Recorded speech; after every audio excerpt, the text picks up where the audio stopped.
Chandrapur station पर रवि की पहली पोस्टिंग एक अजीब सी खामोशी में लिपटी थी। रात के करीब 10:30 बजे आखिरी पैसेंजर ट्रेन जा चुकी थी और स्टेशन पर सन्नाटा पसरा था।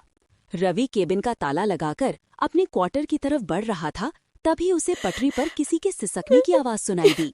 अंधेरे में हल्की चांदनी पड़ रही थी और उसी रोशनी में उसने देखा पटरी पर एक औरत बैठी रो रही थी। रवि का दिल धक से रह गया।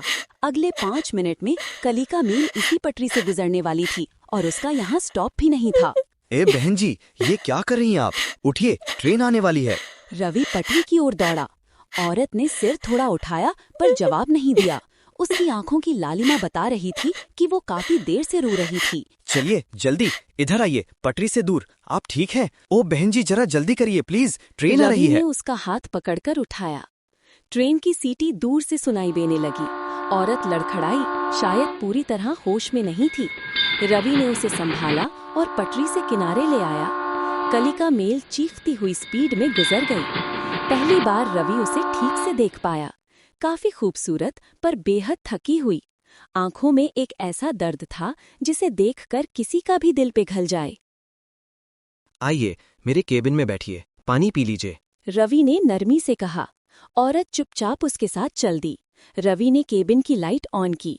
बैठिए, प्लीज आप आराम से बैठिए, आप सेफ हैं। औरत धीरे से बैठ गई।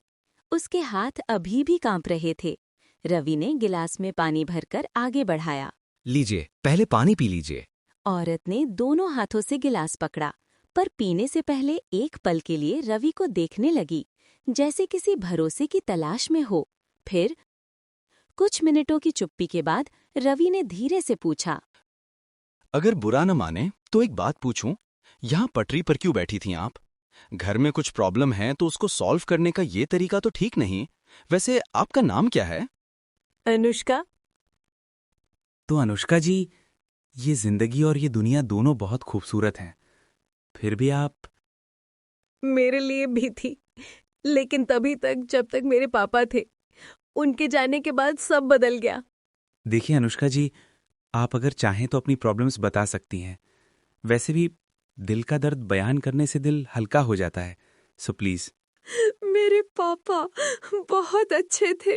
बचपन भर उन्होंने मुझे किसी चीज की कमी महसूस नहीं होने दी, पर मेरी किस्मत शायद खुशियां झेल ही नहीं सकती थी।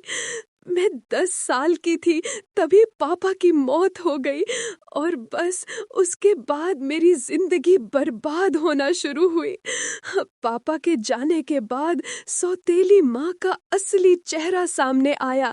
वो मुझे नौकरानी की तरह रखती थी, मारती थी, भूखा रखती थी।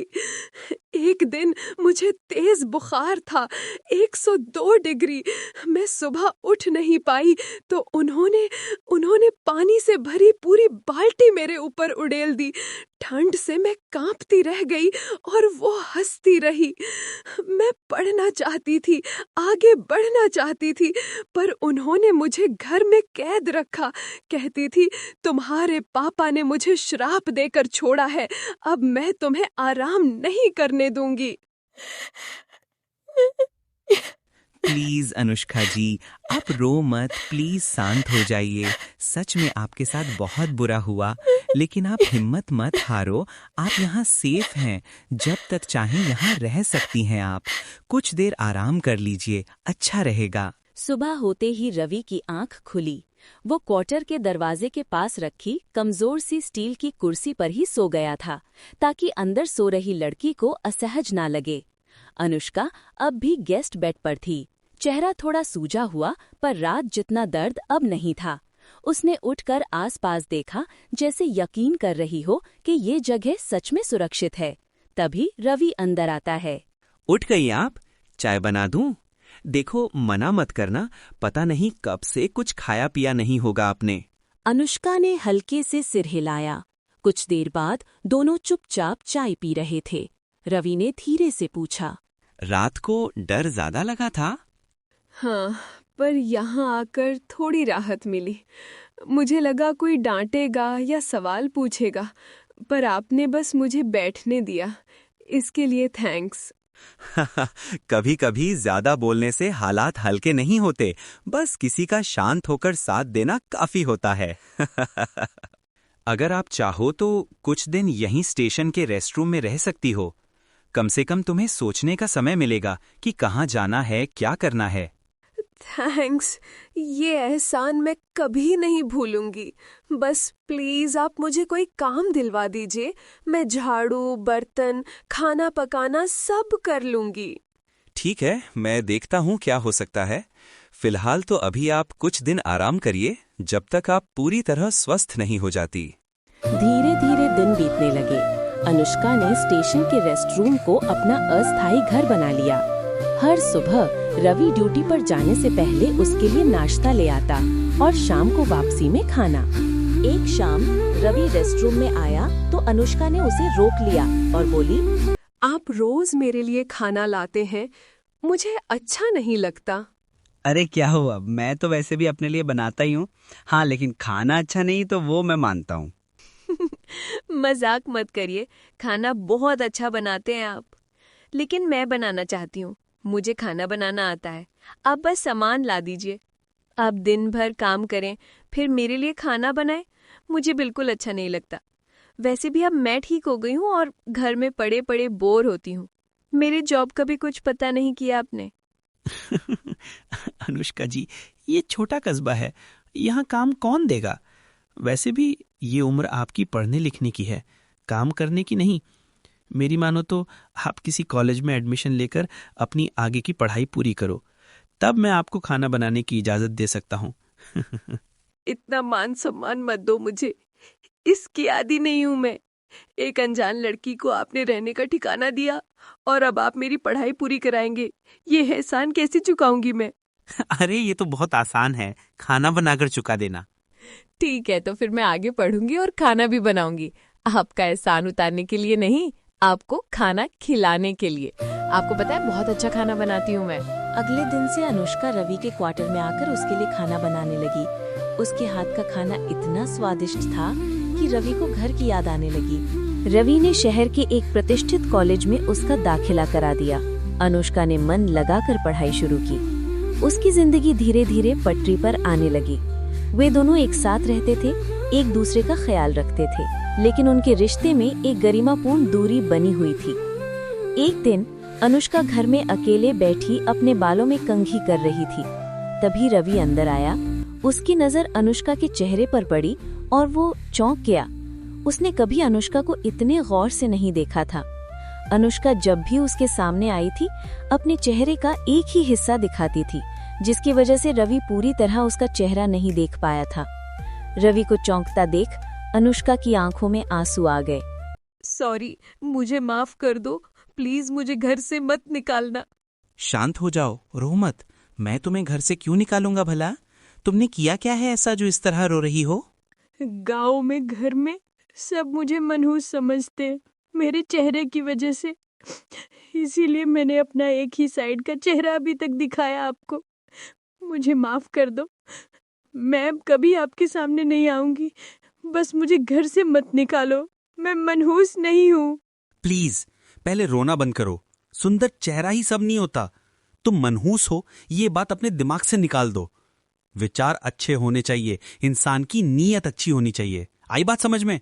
और हाँ, ये तुम्हारी मर्जी है कि तुम मेरे सामने आना चाहती हो या नहीं। तुम्हारा एक साइड का चेहरा खराब है तो तुम मनहूस होगी, मेरे सामने आओगी तो मेरे साथ कुछ गलत हो जाएगा। ये उल्टे सीधे विचार तुम्हारे दिमाग में आते कहाँ से है?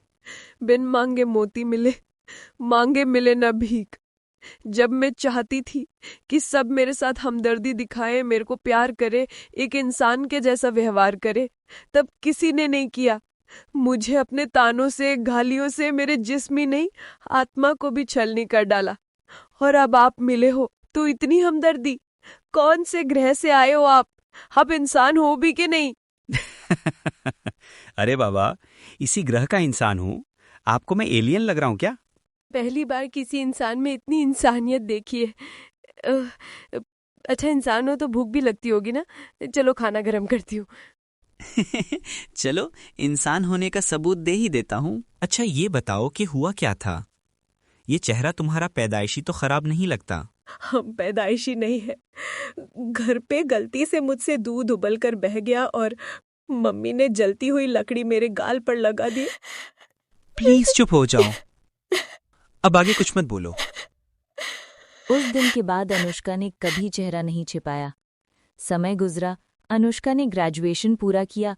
उसी स्टेशन पर असिस्टेंट स्टेशन मास्टर की नौकरी लग गई, एक ही प्लेटफॉर्म पर आखिरी पैसेंजर ट्रेन जा चुकी है। अनुष्का हाथ में सिग्नल लैंप लिए खड़ी है। रवि दूसरी तरफ से आता है और हाथ में कुछ छिपाया हुआ है। अनुष्का, 1 मिनट रुकना जरा। क्या हुआ रवि, ड्यूटी खत्म होगी ना आज की? रवि पास आता है। उसकी आंखें लाल हैं, जैसे बहुत देर से कुछ रोक रखा हो। वो एकदम घुटनों पर बैठ जाता है। रवि, पागल हो गए हो? उठो, ड्रेस गंदी हो रही है। क्या हुआ बताओ तो सही। जिस रात आप पटरी पर रो रही थी, मैंने ऊपर वाले से एक ही वादा किया था, अगर ये लड़की बच गई तो मैं इसे कभी अकेला नहीं छोड़ूंगा। आप बच गई अनुष्का, और मैं अपना वादा पूरा करना चाहता हूँ। अनुष्का की आंखें भर आती हैं। बारिश और आंसू मिल गए हैं। खुशी के मारे उसकी आवाज हलक में ही फंस गई और रवि एक अंगूठी निकालकर बोले ही जा रहा है। मैं कोई हीरो नहीं हूँ, बस एक साधारण स्टेशन मास्टर हूँ, जिसकी जिंदगी में आपने पहली बार रंग भरे। मुझसे शादी करोगी आप? अनुष्का कुछ नहीं बोलती, बस एक कदम आगे बढ़ती है, फिर घुटनों के बल बैठ जाती है रवि के सामने कीचड़ में। उसके हाथ कांप रहे हैं। वो रवि का चेहरा दोनों हाथों में लेती और रोते हुए बोलती है, आपने मुझे मरने से बचाया था, अब आप ही बताओ, क्या मैं आपके बिना जी लूंगी? वो रवि के गले लग जाती है, दोनों कीचड़ और बारिश में लिपटे हुए। अंगूठी अब भी रवि के हाथ में है। अनुष्का खुद अपना हाथ आगे करती है। रवि कांपते हाथों से अंगूठी पहनाता है। अचानक दूर से एक मालगाड़ी की लंबी सीटी गूंजती है। दोनों चौंकते हैं, फिर एक दूसरे को देखकर हंस पड़ते हैं। लगता है ट्रेन भी हमें बधाई दे रही है। रवि उसे गोद में उठाता है, बारिश में घुमाता है। लाइटें चल रही हैं। बारिश की चादर में 2 लोग एक दूसरे में खोए हुए हैं।